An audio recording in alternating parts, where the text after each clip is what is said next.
Big pass Tamil season 9ஓட 8வது வார elimination ப்ராசஸ்ல மொத்தம் 11 பேர் நாமினேஷன்ல இருக்காங்க. இந்த 11 பேர்ல இருந்து இந்த வாரம் யார் எலிமினேட் ஆக போறாங்க அப்படிங்கிறது இதுவரைக்கும் கணிக்கவே முடியல. காரணம் என்ன அப்படின்னு பார்த்தீங்கன்னா, ஓட்டிங் அப்படி போய்க்கிட்டு இருக்கு. அன்அஃபிஷியல் ஓட்டிங்கே வந்து பார்த்தீங்கன்னா, பல குளறுபடிகளோட தான் போய்க்கிட்டு இருக்கு. காரணம் என்ன அப்படின்னு பார்த்தீங்கன்னா, திடீர்னு ஒரே நைட்ல வந்து கீழ இருக்கிறவங்க டாப்புக்கு வராங்க. டாப்ல இருக்கிறவங்க கீழ கொண்டு போறாங்க. ஸோ இது வந்து பார்த்தீங்கன்னா, இயற்கையாவா நடக்குதா? இல்ல செயற்கையா நடக்குதா? அப்படிங்கிறது தான் புரியவே இல்ல.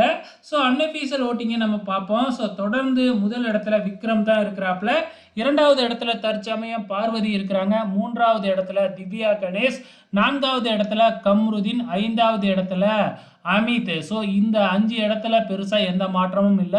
அதுக்கு அடுத்ததா பார்த்தீங்கன்னா தான் மிகப்பெரிய ஒரு மாற்றம் என்ன அப்படின்னா, நேத்தைய வரைக்கும் கடைசி இடத்துல இருந்த ரம்யா திடீர்னு இன்னைக்கு 6வது இடத்த பிடிச்சிருக்காங்க அப்படின்னா, இது எவ்வளோ பெரிய மாற்றம். அதுவும் வந்து பார்த்தீங்கன்னா, நைட்டு லாஸ்ட் இடத்துல இருக்கிறாங்க. காலையில பார்த்தா அப்படியே 6வது இடத்துக்கு வந்திருக்கிறாங்க அப்படிங்கிறத பார்க்க முடியுது. அதே டைம்ல கடைசி 2வது இடத்துல இருந்த வியானாவும் 7வது இடத்த பிடிச்சிருக்கிறாங்க. அதுக்கு அடுத்தது 8வது இடத்துல கனியும், 9வது இடத்துல பிரஜன், 10வது இடத்துல அரோரா, சேஃபா இருந்த சாண்ட்ராவை கொண்டு வந்து இப்போ கடைசி இடத்துல நிப்பாட்டி வச்சிருக்கிறாங்க. இதில் என்ன ஒரு இதுன்னா பார்த்தீங்கன்னா, ரம்யாவிலேருந்து சாண்ட்ரா வரைக்கும் கிட்டத்தட்ட எல்லாருமே 6 வாக்கு தான்.